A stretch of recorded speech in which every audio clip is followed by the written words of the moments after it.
Isn't there a student here? I can't remember her name. Okay. Well, maybe she's like, she's on tenure, so she may be trying to get more. Yeah, she's good. I had a problem with it.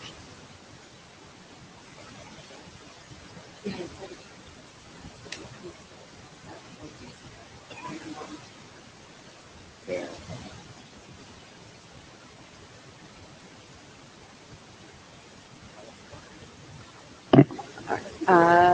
Blue sheet. Oh, yeah, no problem. Is that just one? No. Okay, good. We have binders. There we go. Right here, and here's a pen. Yeah, thank A you. pen. Awesome. Thank you. Hi, this is SAAG. If you don't mean to be here, head out. We'll be starting in just a minute, and we'll be passing the blue sheets around, so please do sign in. And 3:20, so we could just get started. This is Eric Briscorla. In case you haven't met him, he is the incoming security area director. Yep. And here's the note well.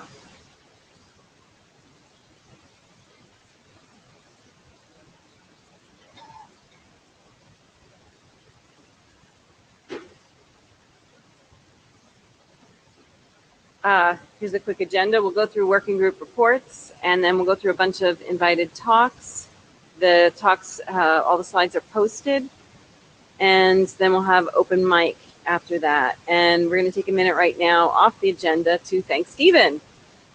So thank you, Stephen. He was the security area director for 6 years, and he read over about 47,670 pages or so in the course of his AD-ship.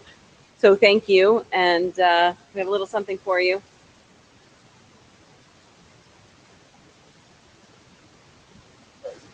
Which the rest of you can read on there. This is printed. Come on, Stephen, say a few words. Come on. Yeah, come on. Get up here.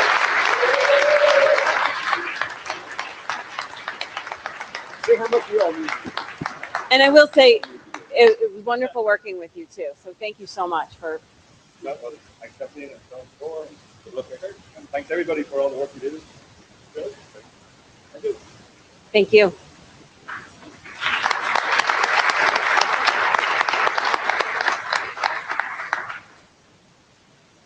All right, now on to working groups.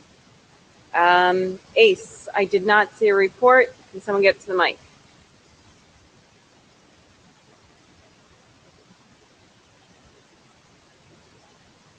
ACE, Hannes, someone else? Yeah, Hannes, ACE. That was right on cue, thanks.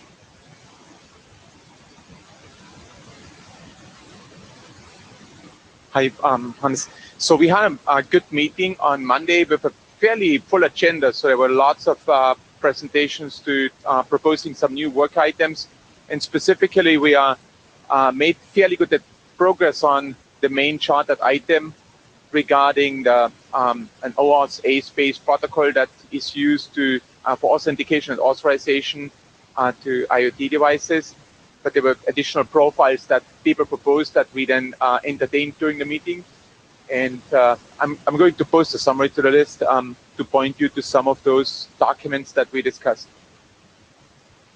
Thank you. ACME, they just met, so I didn't notice a report yet, but maybe.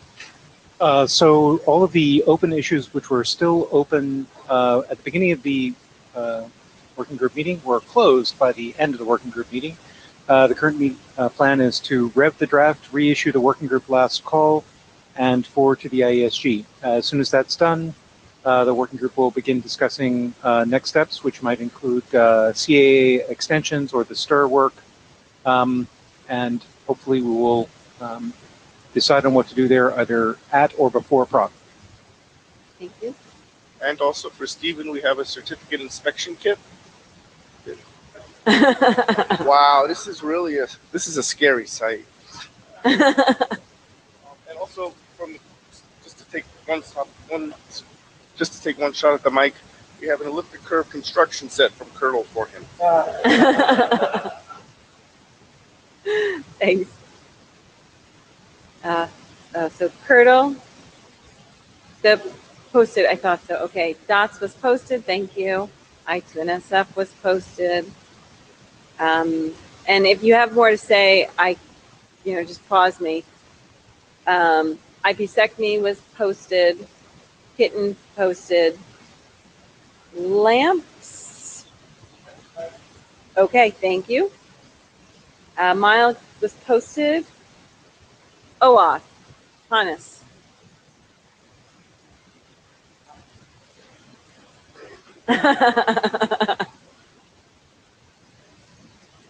Sorry about that. So in OAuth, we had our first session on Monday. We have several chartered items. Some of them we actually concluded, and we are close to finalizing another one on which has submitted one on native applications, and another one that is authorization server metadata, which is also hopefully going to leave the working group soon.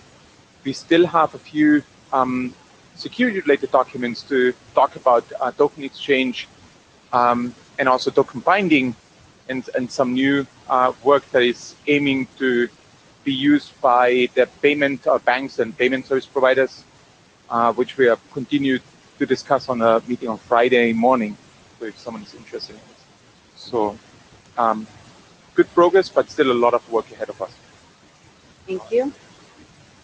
OpenPGP sent. SACM. Thank you, I thought so. SEC event sent. TLS, I believe, sent. Hookbind. I think most groups sent, so I had a list, but I can't pull it up at the same time. See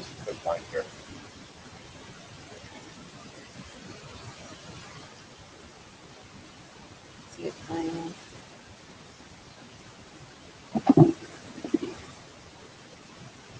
Yeah, I'm not seeing this. all right, get up now.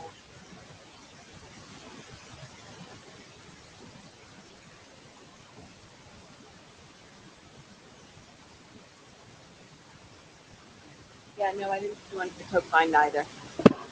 I didn't see one. So if someone can get up for Tokebind.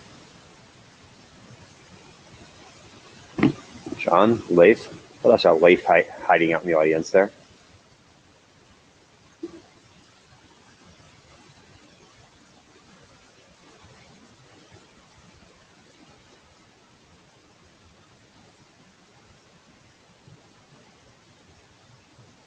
All right, token mining.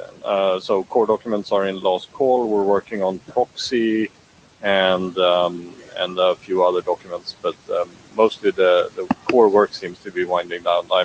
I'm still hoping that we can get this done by the next IETF, but I thought so. I've been thinking so for a couple of IETFs now, so we'll see. All right, thank you. Trans, sent, and now we're into related working groups. We got a few of those sent as well. So Anima, I didn't see anything. Did they meet yet?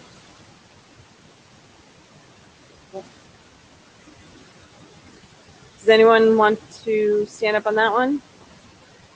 Nancy usually reports on that. All right, I'll get her to send it to the list. Dbound, I'll run through these kind of quick.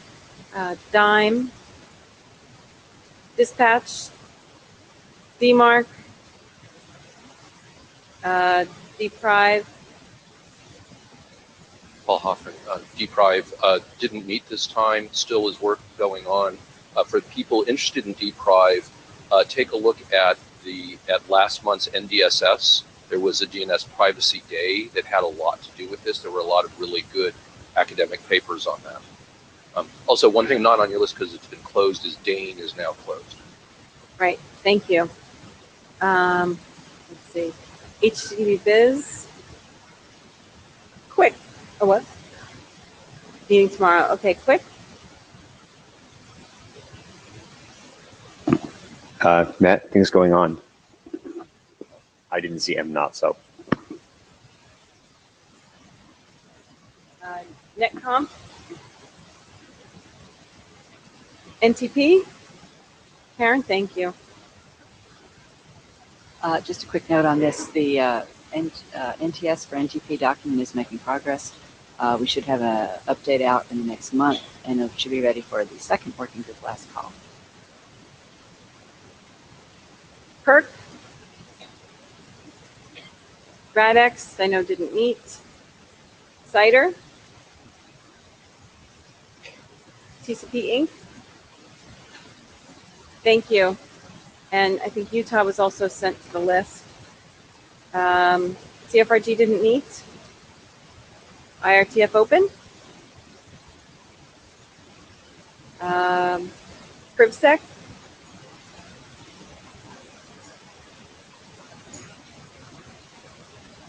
Thanks, Ted. Howdy, PrivSec meant Wednesday. Its new lead will be Martin Thompson, and it's considering new work items at the moment. And W3C, I know Wendy sent something to the list with lots of helpful links. All right, so Box, we had one, TEEP. We discussed a protocol mechanism for provisioning of software to trusted execution environments and talked about different technologies and the specific protocol proposals. The outcome was that half of the room understood what we were trying to do. Unfortunately, the other half didn't. So we'll have to think about on how to proceed with this effort. It was, I think, otherwise it was an interesting discussion. But we'll see. All right, thank you.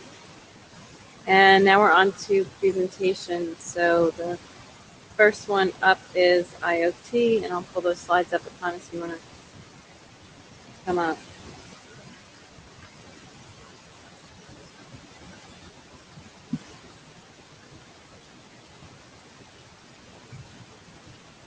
Thank you.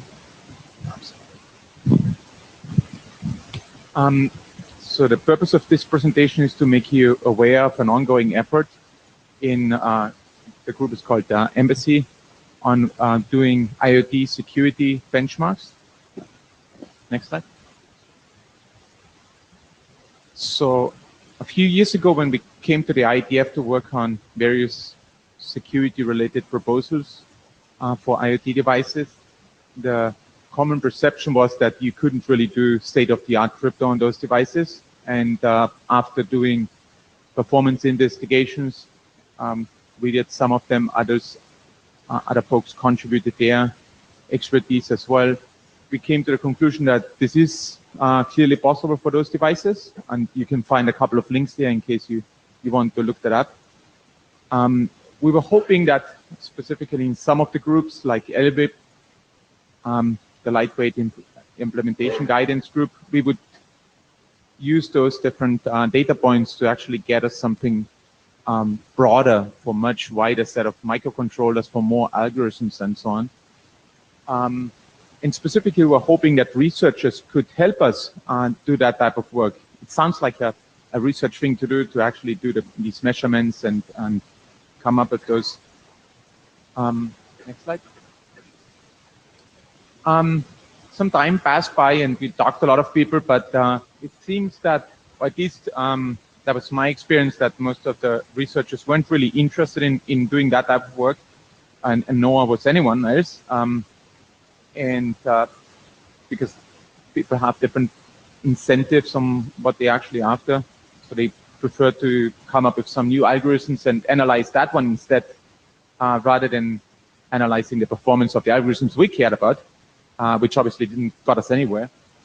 And we ourselves weren't able to do the test for a wide range of these microcontrollers ourselves because there are just so many, which is a good thing because companies have the choice on what products they can use, what hardware they can use. So it's a good thing, but not so good when you actually try to provide a more representative view of the market. So it looked like a dead end till next slide. I ran into a group that actually does these benchmarks, and I initially worked for a telecommunication equipment manufacturer, so I wasn't aware of that group before I joined ARM. And even then, I wasn't aware of that group, funny enough. So maybe you are not aware of that group either, but they have been developing benchmarks since the late 90s for CPUs and microcontrollers. And so, for example, one of those benchmarks is CoreMark. So if you search for one of the microcontrollers of your favorite company, you will actually see that they publish the value, sort of the performance metric of that process along with it. So you find that it's an easy way to compare, for example, the performance, the CPU performance of these microcontrollers in a specific product series. And this organization has recently established three groups related to IoT, and one of them is on IoT security. Next slide. So what is this IoT security benchmarking group doing? The aim is to develop a benchmark that measures performance, energy efficiency, one thing that we never got to in our investigations ourselves, and memory, the memory utilization. And they not only want to provide that analysis across different products from different vendors, but also support different implementations. So currently, as listed here, so we are using a couple of those implementations, micro ECC, libdoncrypt, and the MPTLS crypto for those type of tests in the reference implementation, which the group is working on. So the group is not just writing sort of the benchmark as a description, but it's actually writing the code. And that code will be, once finalized, it will actually be released, because otherwise how do the vendors publish those benchmarks, of course.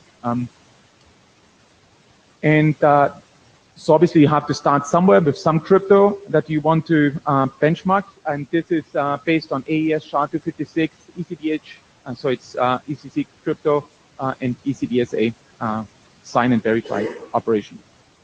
Next slide. So there's a short diagram of how the test setup works in this case. It's fairly simple. It's actually reusing the setup that some other IoT benchmark group uses, the IoT Connect group. And it basically, the host is typically a laptop. It uses a USB hub, which is connected to an I/O manager, which basically drives the test. It sends the commands that have to be tested as a sort of script over to the device under test, which is a microcontroller. And there's an energy monitor attached to it, which is was specifically developed by that organization with the help of some companies like ST Microelectronics to actually do very accurate power measurements. And for this IoT Connect, there's also a radio manager attached to it, because it uses protocols or tests protocols like Bluetooth, low energy, and so on. In this case, it doesn't, because it doesn't matter. Okay, next slide. And what we also plan to do in the near future is we not only want to have the performance of the individual cryptographic operations, which is a good starting point, but most people like you care more about higher level protocols like the TLS protocol. And so we are trying to put in sort of a synthesized benchmark together based on the crypto primitives of TLS and DTLS without actually sending the packet. So we start with what the starting point is this TLS cipher suite that is listed up there, the ECDHE, ECDSA with AES 128 CCM. And the idea is to just approximate the cryptographic computations and of that TLS exchange without actually running the protocol exchange itself, because there are all sorts of other things done in the TLS protocol that are not related to the security part.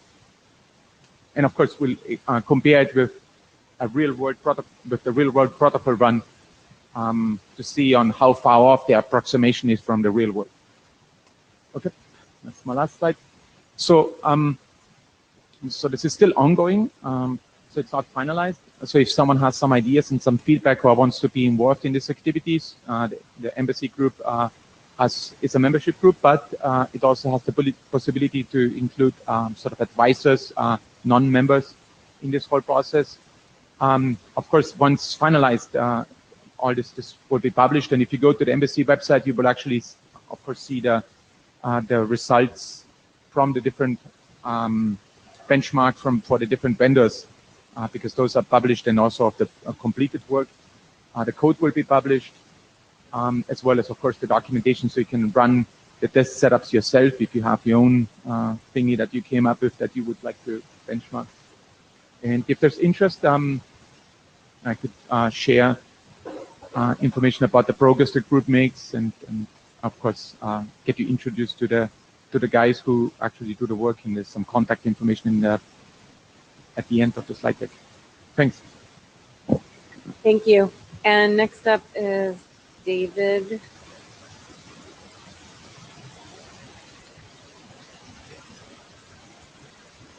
Ziers? Yeah, sorry, I just wasn't confident on the pronunciation there. Does the clicker work, or? Yeah, it works well, yeah. All right, next slide, please. Okay, so we're all familiar with this kind of disjunctive problem, security problem. If you go to a website and you get a certificate, and you want to make sure that that certificate is signed by one of N, authorized CAs that you trust, and maybe these days you also want to make sure that it appears in, one of N certificate transparency logs that you trust. But what I want to talk about today is what if you wanted to, sure. What I want to talk about today is the problem of what if you want to make sure that every CA in the world is kind of signed off on a certificate.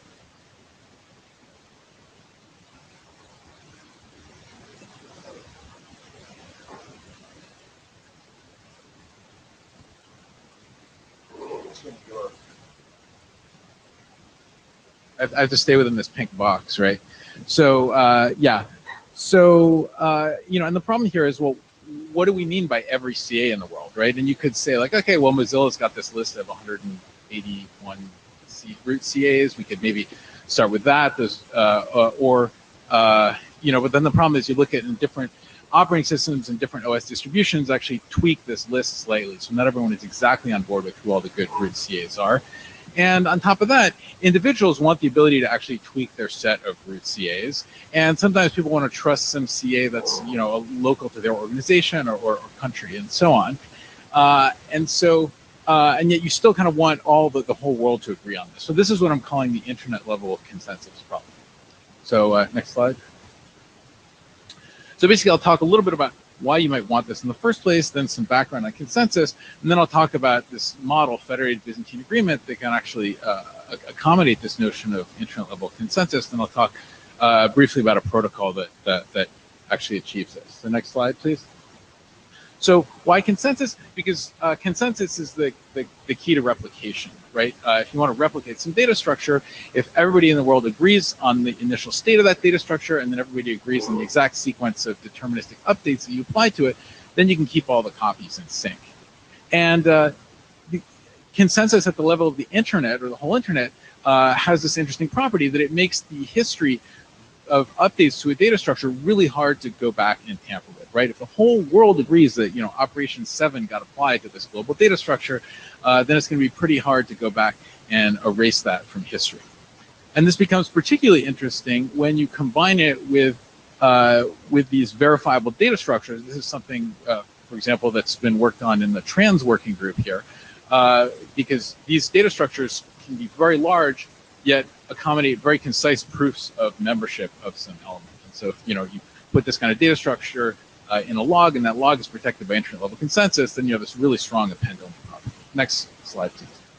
So one example of why you might want this is kind of a warm-up motivation would be if you wanted some kind of global timestamp service, right? So suppose you wanted to have a global timestamp, you could say, hey, well, look, we've got this work in on certificate transparency, we've got these transparency logs, maybe we can kind of generalize or find a way to repurpose these logs so that you could get kind of timestamps on arbitrary documents, right? And so now a couple problems come up. So first is, which log should you pick in the first place, right? And the problem is, different people will maybe want trust different logs, and you might not know in advance to whom you need to prove this timestamp, right? Maybe I get some timestamp here from some log server here in the US, but then it turns out I need to prove in some completely different jurisdiction that I had this idea at a certain time, and they don't trust the US log servers, right? Next slide, please. So what's worse, maybe you pick what seems like a reasonable log server at the time, but then it turns out that we decide in retrospect that was not a very good server. Like, we don't like what they were doing, they made some mistakes, right? And this happens, right? It happened recently with Symantec. This happened in the context of certificates, which is okay, because going forward, worst case, Symantec could always just issue new free certificates for all their customers and update their root key. It doesn't work so much if that signature was like your proof of something that you wanted to prove historically. But if you had internet level consensus, you could solve this problem by just having the whole world agree to this timestamp, and then it doesn't matter who's compromised and who isn't. As long as there's somebody everybody trusted, that person will have signed off on your timestamp. Next slide. So another potential application is what I'm calling software transparency. So we're all kind of familiar with package managers that install software, and they'll ideally check some digital signature on the software to make sure it came from the right person. But just checking a signature isn't really enough. You'd really like two additional guarantees. First of all, you'd like to know that the software you're installing is actually the software that everybody else is installing, and not some weird version that was signed by the publisher because the publisher got compromised or got coerced into signing something evil, and that nobody else will notice because you're the only one installing it.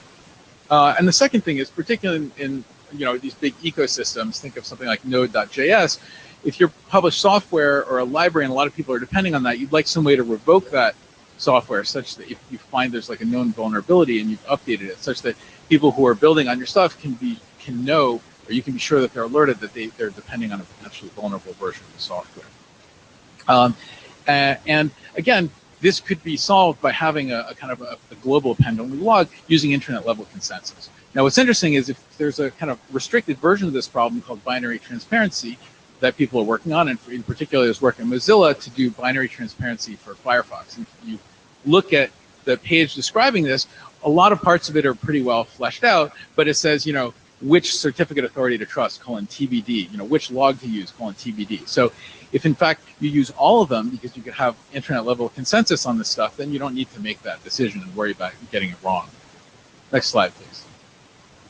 So the third kind of motivating example I want to talk about, which is a little less close to what happens at the IETF, but this one's actually in production use today, so it's kind of like the existence proof that this is practical, is internet payments, right? Suppose that you want to send $1 to someone over the internet, right? That might require doing some kind of atomic transaction involving both your bank and their bank, and if those banks don't have a close relationship or don't mutually trust one another, the question is, how do you do an atomic transaction across people, parties who don't know one another and don't necessarily trust one another? Again, if you have internet-level consensus, you can have a global log of all these transactions that are happening, then you can actually make this happen. So next slide, please. So this is actually in use today by a payment network called Stellar that I was involved in designing, and this is kind of how it works since this is a real example, right? Let's say you're here in the U.S., you want to send $1 to someone in Nigeria, right? So you walk into a U.S. bank here, Bank 1, and your friend is in Nigeria in Bank 4, and your friend wants to get 300 naira out of their bank. Next slide. So Bank 1 doesn't know Bank 4, but you may kind of look into it and find that, well, Bank 4 actually has a bank account at some other Bank 3 in Europe.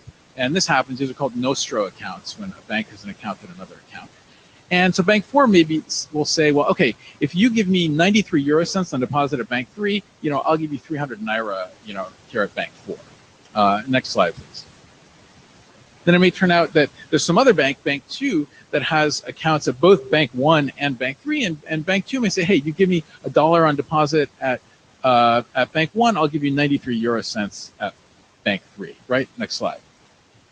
And so this is kind of how payments work today, right? Except today it takes a week to get your money there, and you can only go through banks that you trust because you have to trust the intermediaries. And if you have internet level consensus, you can do this whole transaction atomically. It takes about 5 seconds. And what's even better is you don't need to trust the intermediaries like Bank 2, for example. So you can potentially get a narrower spread and pay fewer, less in commissions because you have a wider choice of banks. Okay, next slide, please. Okay, so that's kind of the motivation. Now I want to give a little background on consensus, which is the key here. Next slide. So at the highest level, the consensus is the problem of multiple agents in a distributed system agreeing on some output value, right? And so the idea is each agent starts with an input value. Next slide. And the agents then, exchange a bunch of messages in some consensus protocol to try to pick one of these input values. Next slide. And in this example, let's say that they pick the value 9, which is, was the input to V2. And so then they all output 9.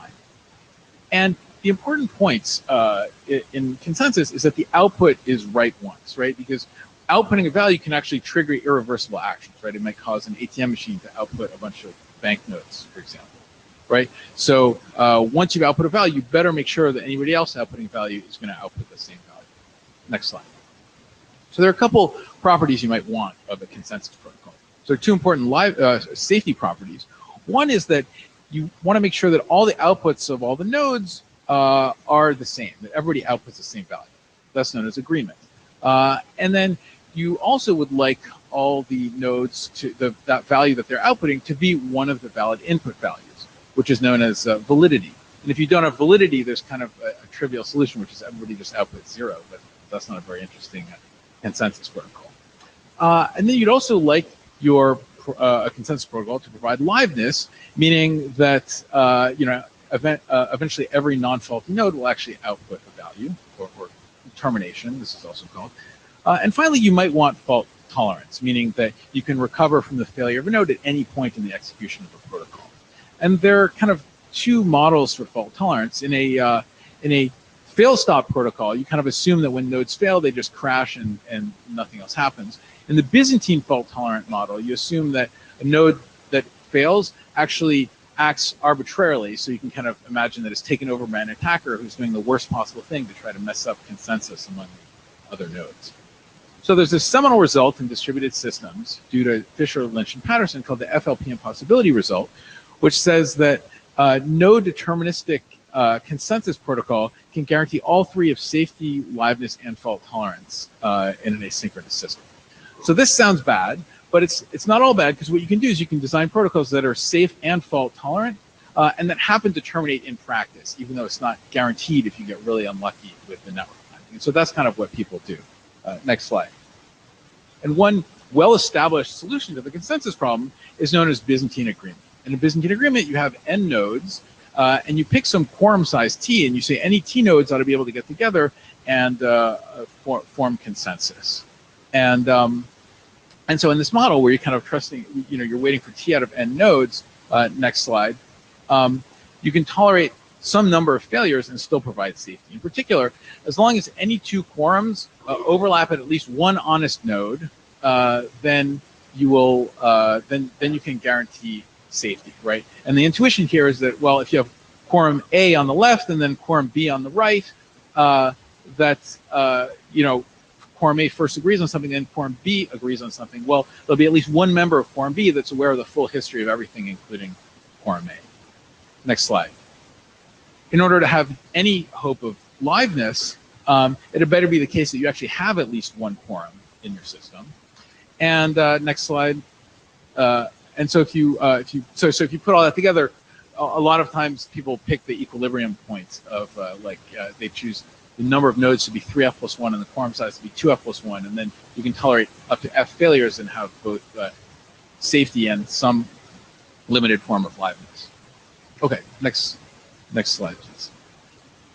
Okay, so the problem that I want to talk about today is how can we achieve consensus in a distributed system if we don't have kind of meta consensus on who the participants are in the actual system, right? And maybe that sounds like kind of a hard problem, but let me ask a different question, which is something that I'm sure everybody here has a pretty good intuition for, which is how would you build a global computer network if there weren't kind of global universal consensus on who all the tier 1 ISPs are sitting, right?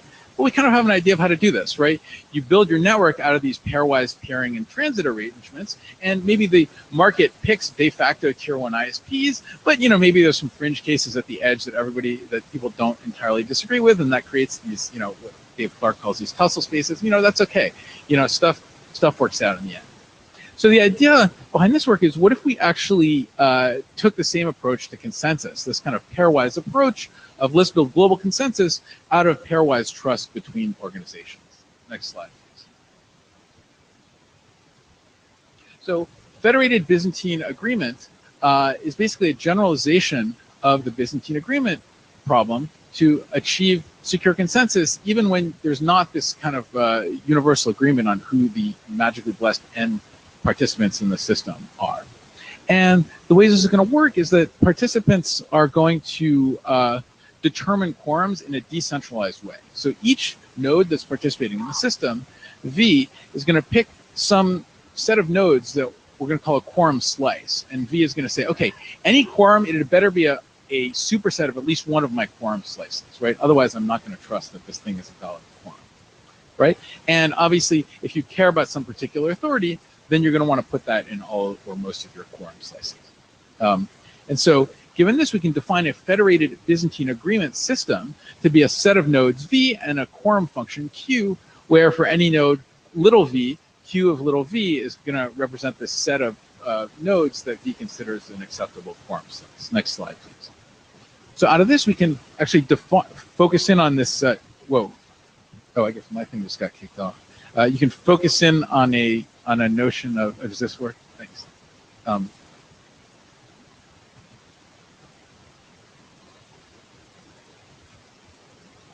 So if we focus in on this definition of quorum, basically we say that a quorum now is a set of nodes that is a superset of at least one quorum slice of each of its members. Secretary, can I ask a clarifying question? Sure. In the previous slide, I thought I heard you say that a node could select one or more quorum slices, and I guess this seems to imply that it must select more than one slice in order to get a superset.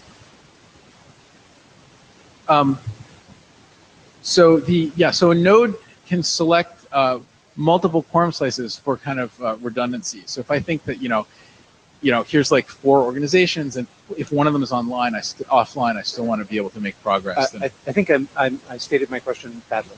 On the previous slide, you said it could select one or more, but it needs a superset. How does it get a superset if it selects one? So a non-strict superset.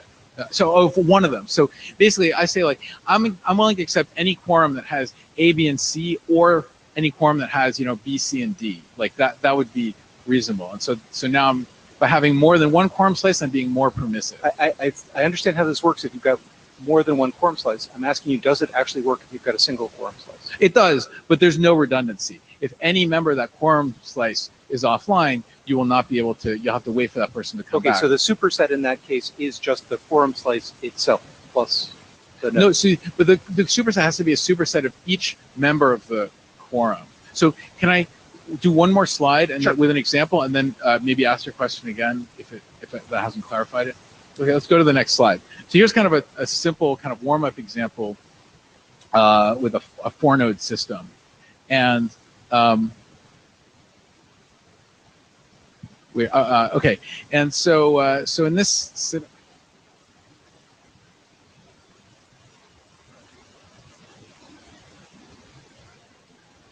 sorry, I'm used to seeing my slides when I give a talk. So okay, so I'm representing quorum slices here, and this is a simple example, and there's only one quorum slice, but I'm representing the quorum slice by drawing an arrow from each node to all the other nodes in its quorum slice.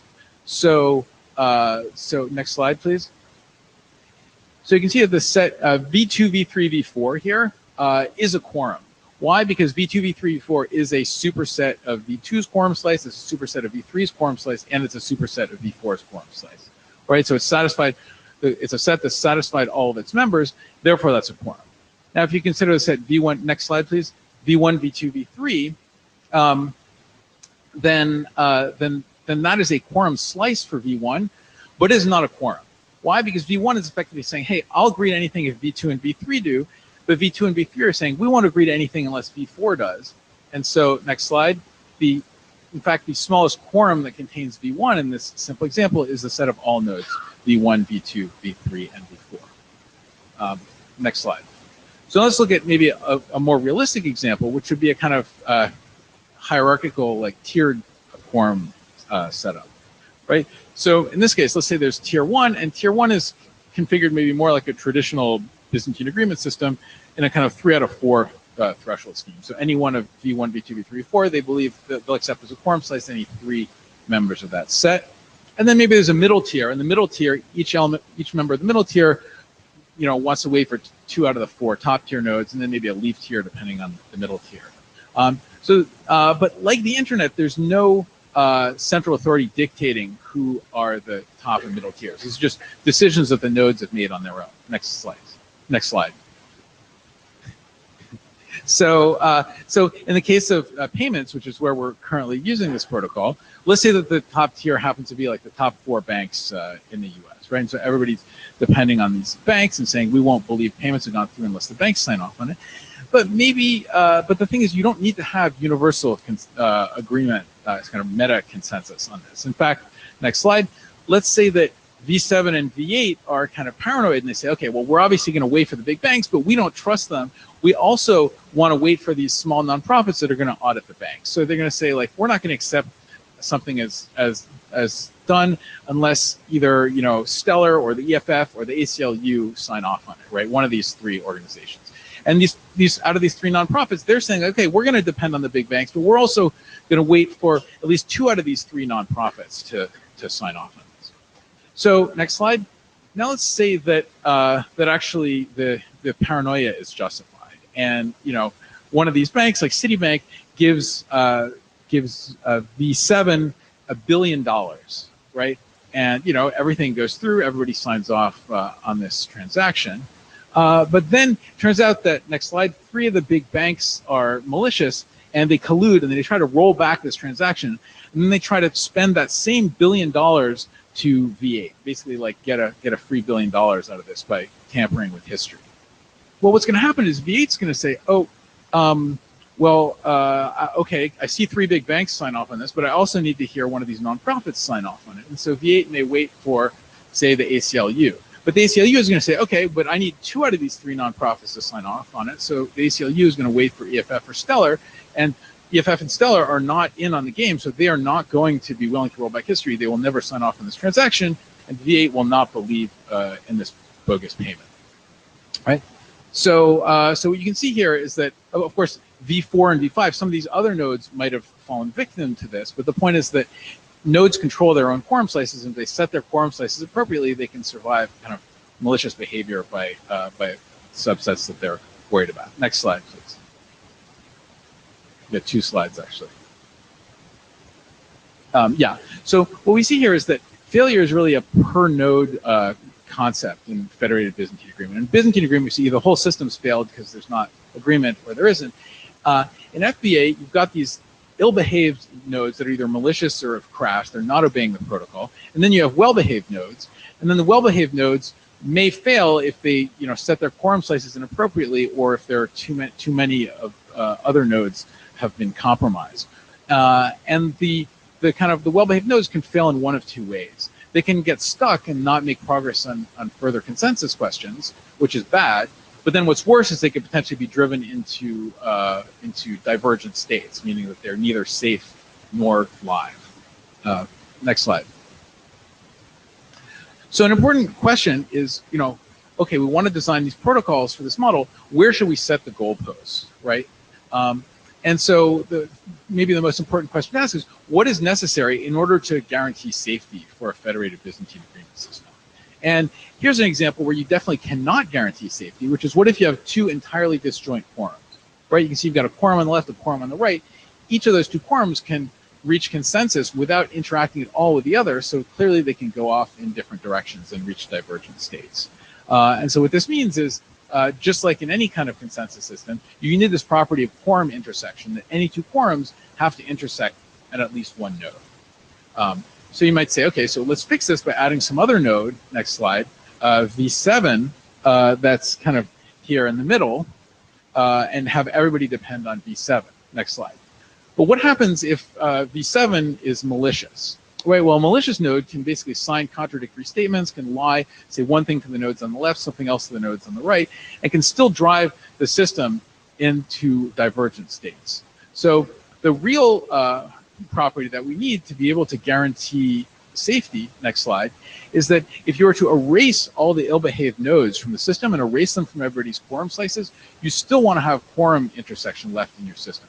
And as you can see, if we erase v7 here, basically we revert to the diagram on the previous slide where we know that we didn't have safety. So in fact, with a malicious v7 here, there's no way to guarantee safety. Next slide.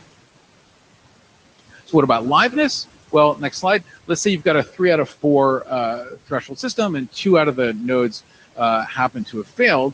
Well, if you think about this from v1's point of view, every single one of v1's quorum slices is going to contain a failed node. So that means there's not going to be any quorum that contains v1 and that also has a that doesn't also have a failed node.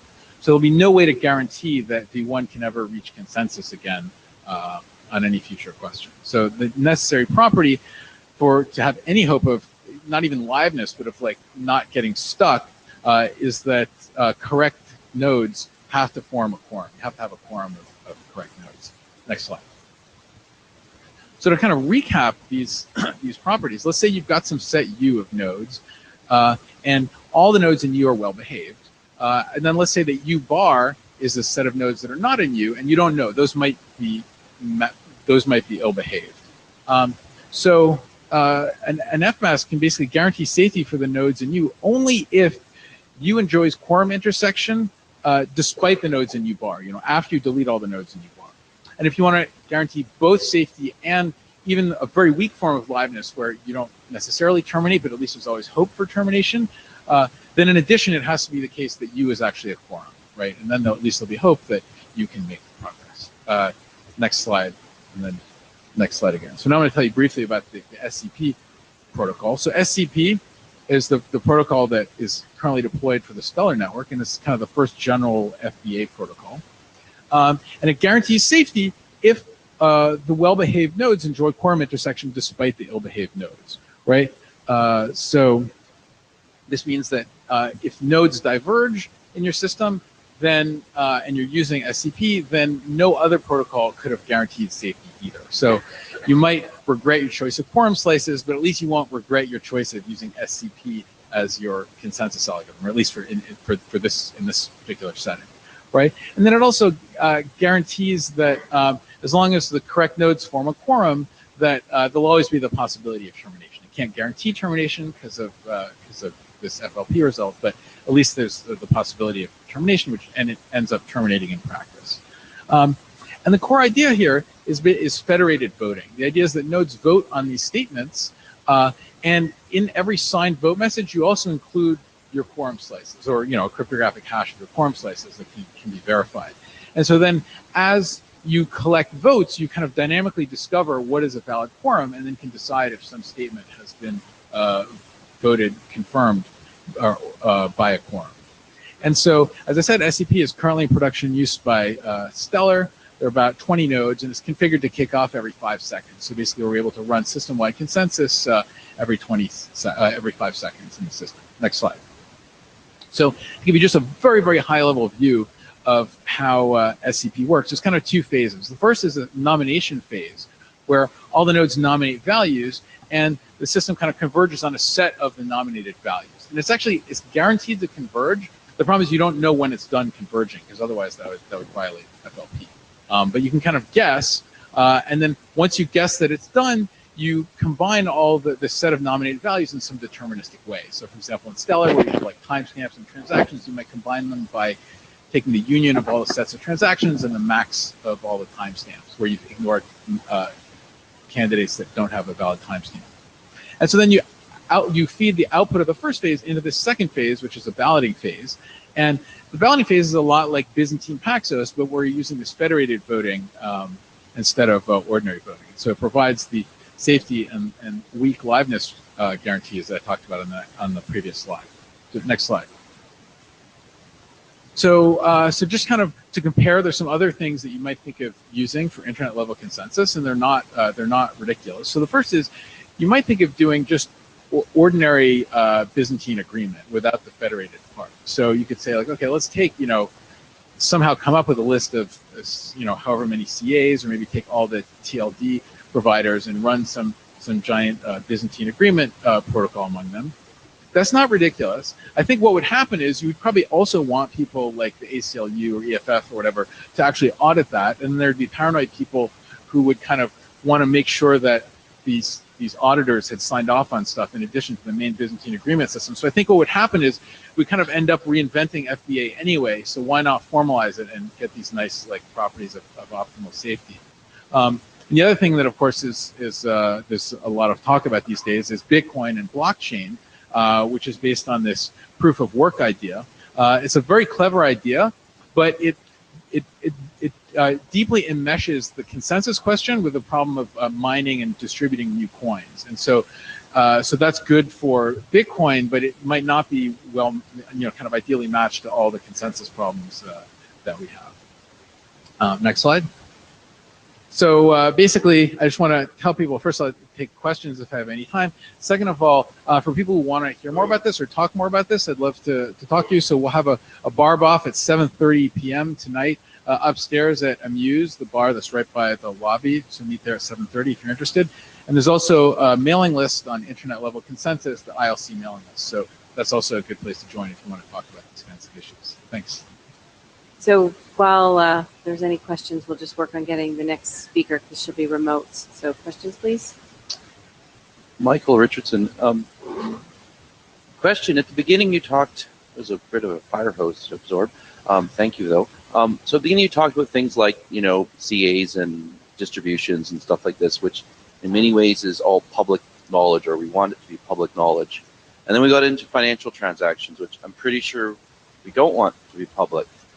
And except in Bitcoin. So I'm wondering if this is there's a fundamental in your conceptual concepts between two, or if it's just handled in some different way. I mean, the log of transactions is going to be public, right? Using this, but what you do with that, this kind of like global append-only log, is a hammer that can work on many nails. And so of course, one thing you can do is, of course, you could use it for net settlement instead of gross settlement in financial transactions. Or at an extreme, this is not something we're doing with Stellar. You can do things like, mask the data, so the data is there, but you can't. But people who don't know, can't open those commitments, don't actually know what's in the log. And there's various cryptocurrencies that do this private transaction stuff. It's a little dodgy because it's also, this facilitates money laundering, for example, and payment of ransoms and stuff. So it's kind of a contentious issue, but it's at a different layer of abstraction, I guess. Like either way, it's kind of orthogonal to the consensus mechanism we use. Yeah, Melinda Shore. Hi. We've talked about this, but it's kind of my hobby horse, so I thought I'd go public with it.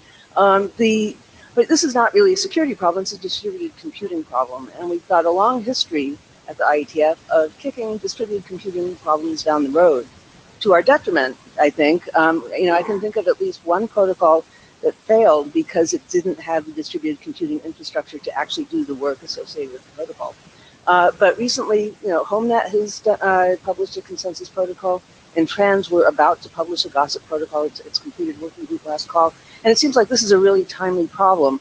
It's gotten mixed up with security and crypto stuff because, if you take a look at things like blockchain and so on, they're using cryptographic data structures, or they're using cryptographic mechanisms to do proof of work.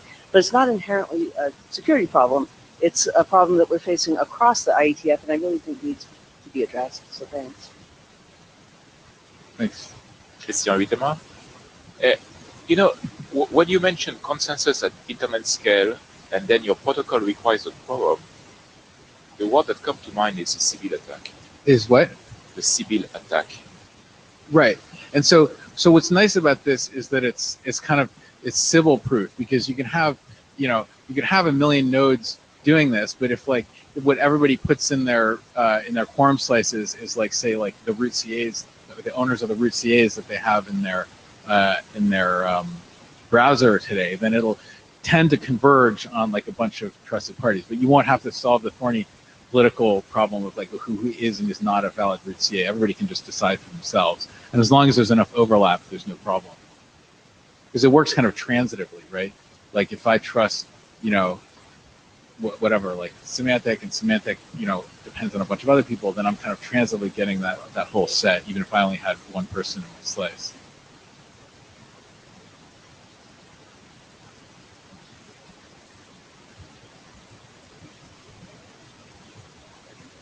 Kyle Rose. Let me just, when I say internet scale, I mean kind of like the administrative scale. So like what I would imagine is this would be on the order of kind of like the number of root CAs that would be like the top tier. So like probably like 100 or something. It probably wouldn't be like everybody have quorum slices of 1 million people, but you might want to put like, you know, 30 well-known CAs plus like your local organization's like local CA, for example, in your quorum slice.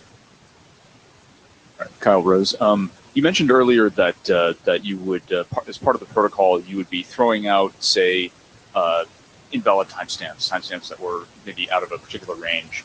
Is there any attack or any well, maybe attack's not the right word, but any incentive for parties to sort of game the timestamp? I mean, this may be getting too far into the details of the protocol. I mean, what you can do is you can delay by the clock skew between the honest nodes, because what's going to happen is you're going to converge on a set of nominated values, but it could be that, let's say that it doesn't quite converge because half the people think one of the timestamps is valid and half of them don't, but then they'll keep going and eventually they'll converge on the one that like has that new timestamp, because eventually the people whose clocks are lagging slightly will catch up and consider that valid. So then is there some incentive to kind of learn what the clock skews of different parties are and try to get yours either earlier or later depending on who wins?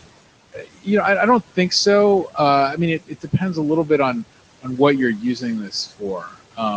So, you know, one of the things you worry about in markets is kind of front running, where someone, you know, what if I can like, you know, get my transaction in before yours or something. And so in the context of Stellar, like maybe worry a little bit about that.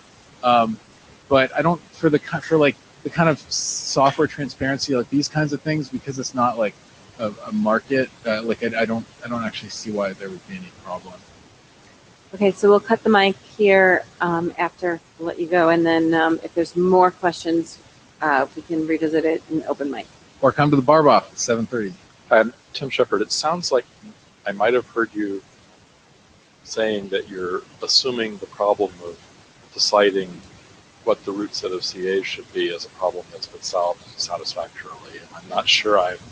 No, actually, I'm saying we can sort of sidestep that problem by saying that, like, let's have people, you know, decide for themselves, but as long as there's sufficient kind of transitive overlap, then like we'll still have safety, right? So if you and I should my mom decide? I don't know, what decision is my mom going to have? Well, to I think make? your mom is probably going to, you know, pick whatever comes with whatever operating system she uses. Just right? like she does with the root CAs in the browser. Yeah. But the point is that, like, for example, let's say that you are more paranoid, right? Then you're going to have the option to put, you know, a bigger quorum slice, say, or let's say that you want to trust some local CA that's local to your organization, right? Then you'll be able to do that as well. All right, thank you, David. And next up is Sharon Goldberg, who's remote. Hi, can you guys hear me? Yes. You guys make her think, please? Thank you. Okay, so let me start by apologizing that I'm not physically there. I had a family emergency, so I'm doing this presentation from a hospital, unfortunately. Okay, so I want to talk today about a crypto primitive called verifiable random functions. It's something kind of like digital signatures, and in the next slide we're going to see what it's for. So next slide. So you're probably all familiar with hash functions. So we have SHA-256. SHA-256 is a hash function that does not use a key. How do you verify that a hash output is correct? You just compute the hash yourself. So the hash algorithm is public. Okay. A pseudorandom function is a hash function where we have a symmetric key. So if you hold the symmetric key, you can compute the hash. But if you don't hold the symmetric key, you cannot. But what the problem with a pseudorandom function is that you can't actually verify that the hash was computed correctly if you don't hold the secret key. Okay? So what a verifiable random function is doing is it's a primitive that's allowing you to do hashing only if you hold the secret key. Okay? So the hash is computed using the secret key. But to actually verify that the hash was done correctly, we use the public key. Okay? So verifiable random function is basically the public key version of a hash function. Next slide. And so what this draft is doing is proposing two constructions for verifiable random functions. So let me show you how a VRF works. VRFs were proposed in '99 in a cryptography research paper. Shortly, I'm going to show you what we think the killer app for these things are, but before I get there, I'm going to show you how these things work. So here's how they work. We have the hasher who holds the VRF secret key. You can see the blue box, and the verifier which holds the VRF public key.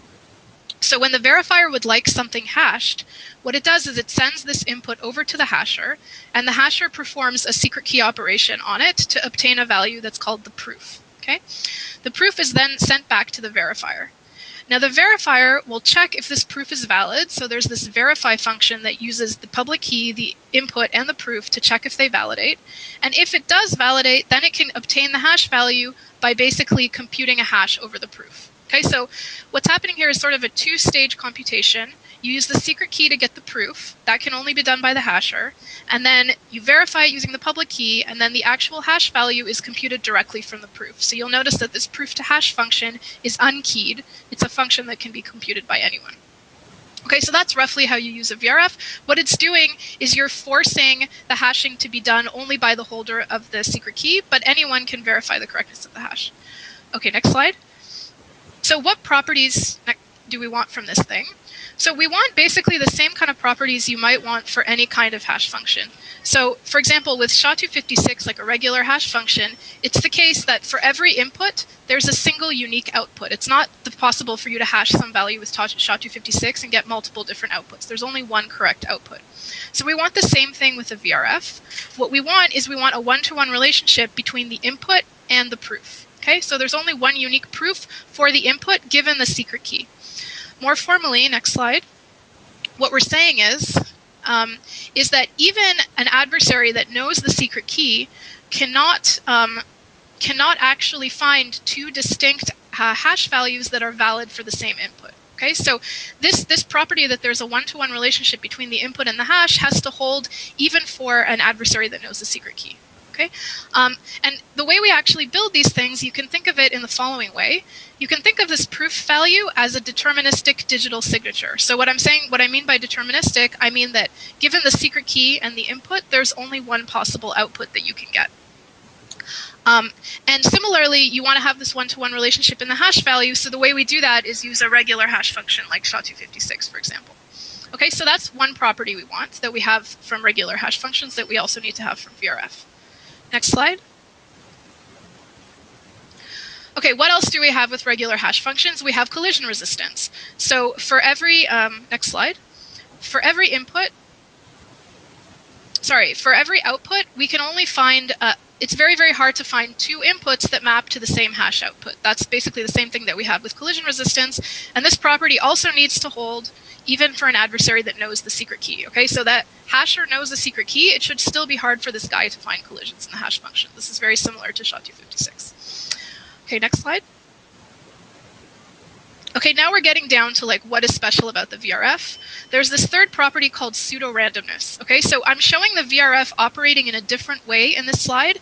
What's happening here is that the hasher is getting an input. He's hashing that to obtain the hash value, and then he's hashing that to obtain the proof value, and then he's taking the proof value, hashing that again, and getting the VRF hash value. Okay, so as you can see on the right of the slide, what I said may not have made perfect sense, but just look at what it says on the right of the slide. What's happening is that the hasher is just sending the hash over to the verifier without the input, without the proof, without anything. And what the VRF is going to do is if I just see the hash value, I have no idea what input this hash value corresponds to. Okay, so the idea here is we want to prevent dictionary attacks. If I give you a hash value, you should have no idea to figure out where this, what this hash value corresponds to, given only knowledge of the public key. So more formally, next slide, this property has to hold for assuming that the adversary only knows the public key but does not know the input or the proof, if he only sees the hash, he can't figure out what input it corresponds to. Okay? And you'll notice that all of the three properties I've mentioned here have hold under the condition that the VRF keys are generated properly. So the killer app for this is we have a setting where, at least in my opinion, and part of the reason I'm doing this presentation is to understand if there are other apps out there that we haven't thought of yet. The idea here is that we somehow have generated the VRF keys properly. So for instance, we could have an outsourced data structure that has been set up these VRF keys and has generated a hash-based data structure. So for example, it could be a Merkle tree, it could be NSEC5, you might have observed our presentation in DNSOP, whatever data structure you want, used with the VRF instead of a regular hash function. Okay, so we have this hash-based data structure. Next slide. And this hash-based data structure is shared with the verifier. Next slide. So what we get from the VRF is that this guy, even if he knows the entire hash-based data structure, all of the hash values, he has no idea what's stored in this data structure because he can't figure out the correspondence between the hashes and their preimages and the inputs. Okay, so that's the idea with the VRF. Next slide.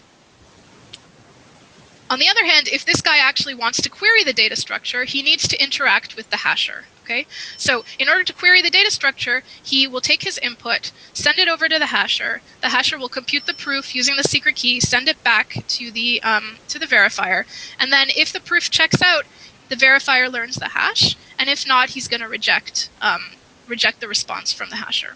Okay, next slide. So the idea here, next slide, sorry.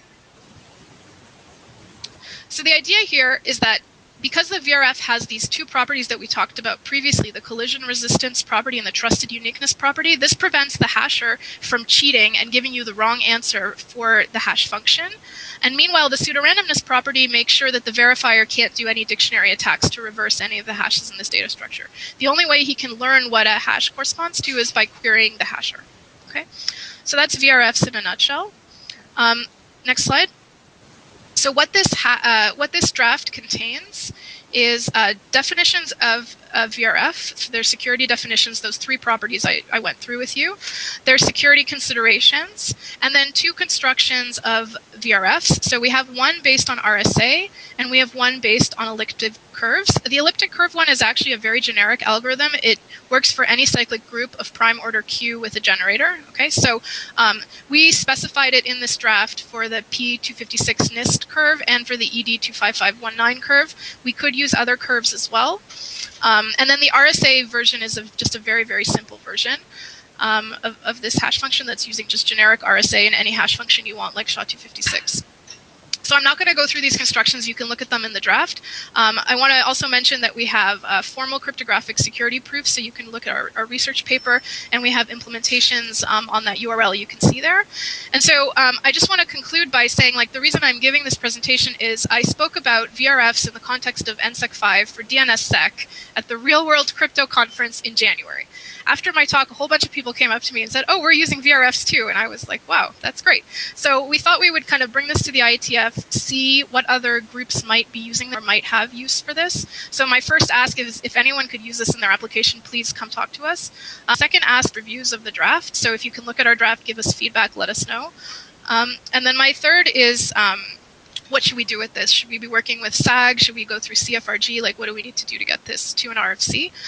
The other thing I can do is I can put in the chat window links to other projects that have used VRFs in their implementation. They're all very, very similar to our elliptic curve VRF that's specified in this draft. They're not exactly the same, but they're similar. So for that reason, we thought it would be good to have a standalone draft through the IETF. Okay, so with that, I'll stop. Actually, can you go to the next? The last slide, so people can just look at the elliptic curve VRF. They can just stare at it while we take questions. Last slide, all the way to the end. Slide 24. Thank you. So Sharon, if you could send that to SAG as opposed to the chat room, that way. Sure, yes. Okay. Thank you. Ben? Ben Kadek. So you had this nifty picture that was, the hash-based data structure, and the hashes were coming from the verifiable random function, the proofs and whatnot. And so, of course, the verifier can issue a query, is this input in the data structure, and the hasher can't lie about the hash output, but is there a way to sort of verify that the hasher is not denying the presence of something? The hasher can't erroneously claim that something is present, but can it erroneously claim that something is not present? So that will come from the correctness of the data structure itself. So for instance, in NSEC5, we use the VRF, and what that construction basically does is it takes all the data in the data structure. So let's say you have a database with a bunch of entries, okay? You hash every entry using the VRF, then you lexicographically sort the entries and you sign every pair. Okay, so with NSEC5, with this type of construction, this is a very typical construction for showing presence or absence of something in a database. What you would do if something is absent, you would show that the two hash values above and below the queried value are absent. So I'm answering this very poorly. I'm very sorry. It's hard to do this from a hospital. But what I do want to say, is that the hasher cannot deny that something is present or absent in the data structure. The data structure has to be constructed such that given that the hash value is correct, the hasher can't deny that. It's not the job of the VRF to do that. What the VRF guarantees is that there's like a one-to-one correspondence between this input and this public key to the hash output. That will always be correct. It can't lie about that. Whether or not you can deny presence or absence in a data structure depends on the construction of the data structure itself. Okay? All right, that helps a lot. Thanks. Thanks. Hi, this is Richard Barnes. Thanks for this talk. As we exchanged some emails on the mailing list about trying to figure out how this kind of relates to primitives that are more familiar. And your comment a few minutes ago that this is sort of, you can build one of these out of a signature scheme plus a hash function, kind of helps quickness in my mind. So obviously kind of signature plus hash function leads to VRF as one direction inclusion. Is the opposite, does the implementation go the opposite direction as well? Are all VRFs generally of that form, or are there VRFs that are not of that form? I'm trying to figure out, is a VRF like a first-class primitive, or is it something that is inherently built out of more primitive stuff? Mm-hmm. I see. Okay, so I can answer that. Yeah. Okay, so form. Staring at the EC one, it's not quite as clear to me. Yeah. Okay. So can we go back one slide? Oh, okay. We need to go to the one that says RSA VRF. So the RSA VRF is exactly what you said. Okay. So the RSA VRF, what we're doing is we're taking an RSA signature. So you can see under the hasher, what he's doing is he's basically doing an RSA signature on the input. That's the proof. So the signature is the proof. The proof goes over and it gets hashed with SHA-256.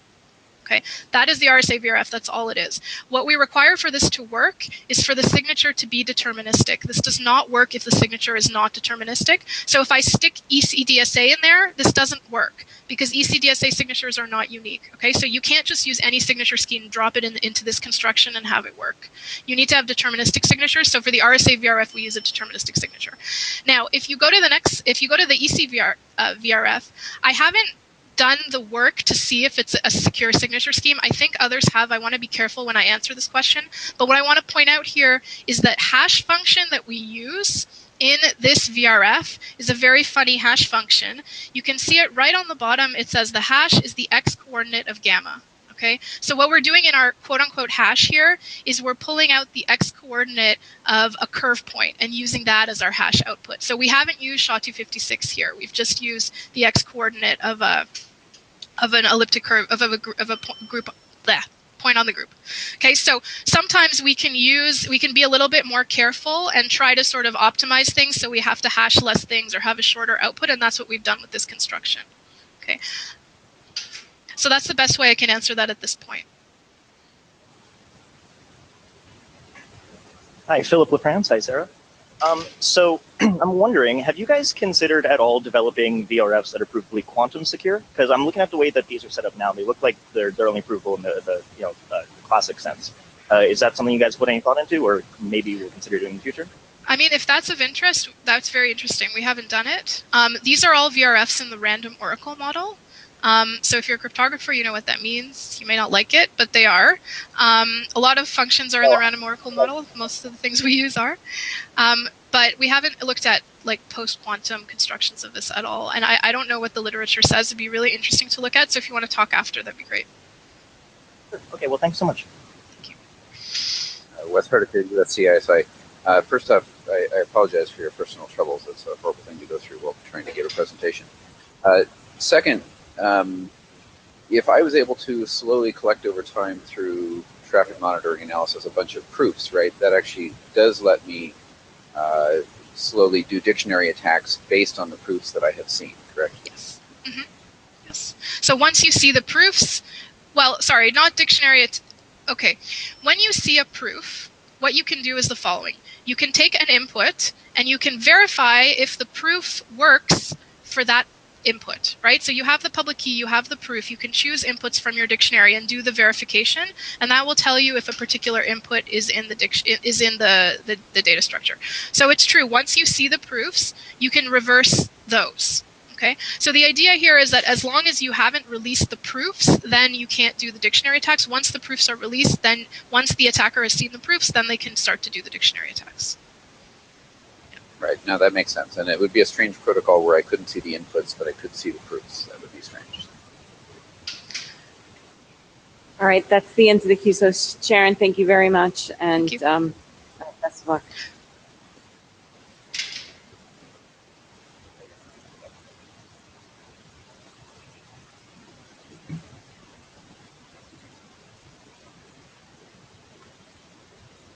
All right, next up is Philip.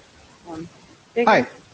So, problem that comes up a lot in the type of application we're doing today. We have some party who's talking to a service, and the service is supporting multiple recipients. Could be a web server, could be a POP server, or an IMAP server that's serving multiple devices for a particular user. This thing comes up a lot, and right now the way that the tool that we have available to us is we encrypt the communication between the sender and the cloud, and then between the cloud and the delivery device. And so we end up with 2 TLS tunnels, which is good, and a gap in the stack in the middle. So we're removing SSL in one place and adding it in the other. And so what I've been working on is how do we join these up so that we can get end-to-end encryption from sender to receiver, even when we've got multiple recipients. Obviously, you can do that with OpenPGP or SMIME if you've just got one sender to one recipient, or to a known set of recipients that is known to the sender. What I wanted to do was to make it fully general so that you can have an administrator that's sitting offline who is in charge of adding and removing people from the group. And to do that, you use proxy re-encryption. And I've now got that running. So if you go to the site, the URL, you can see the map, the justification. The code is up on a repository on GitHub. And I think it's fairly easy to follow. And I've now got this running for Diffie-Hellman and also for elliptic curve Diffie-Hellman. The only one little tweak is it turns out that if you're doing elliptic curves, you want to use the Edwards form of the curves rather than the Montgomery curves, because basically if you use Montgomery, you end up having to play these games. You have to undo all the stuff that Montgomery did to make it efficient, and that becomes painful. So this is a useful piece of technology that has been, it was presented by Matt Blaze at an IETF 25 years ago, and we didn't follow up on it. And I think that it's time that we should, because it's useful, because the cloud's a problem these days. Any questions? All right, so that brings us to open mic. Any open mic questions?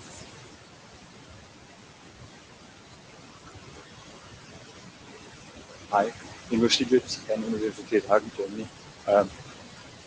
Is the mic again? Okay. Hi, Ingo Stieglitz, Fernuniversität Hagen, Germany. Closer? Oh God, I have to bite it. Ingo Stieglitz, Fernuniversität in Hagen, Germany. Third time now. First of all, I'm a first-time attendee here, and I want to say thank you. You're all very awesome, and you welcomed me very heartfully. So thanks for that.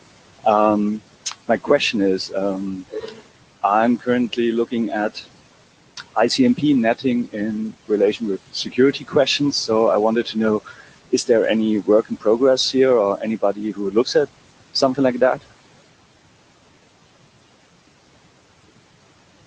So the ICMP, I couldn't make it every word, I'm sorry. ICMP netting, net devices in router. I think the closest would be to ask an ops, right? Stephen, do you know of any? I don't remember seeing anything. I mean, we see measurement stuff come through from the ops once in a while. There's a few different working groups, but I don't recall anything on ICMP netting. Anyone else? Or natting. Thank you. Okay, I couldn't hear it. Okay, thanks. Still the answer is no. Oh, actually, so yeah, new ops. Anything. So no. Not that Warren knows of. It doesn't mean you couldn't propose anything, but maybe ops would be the best place to start.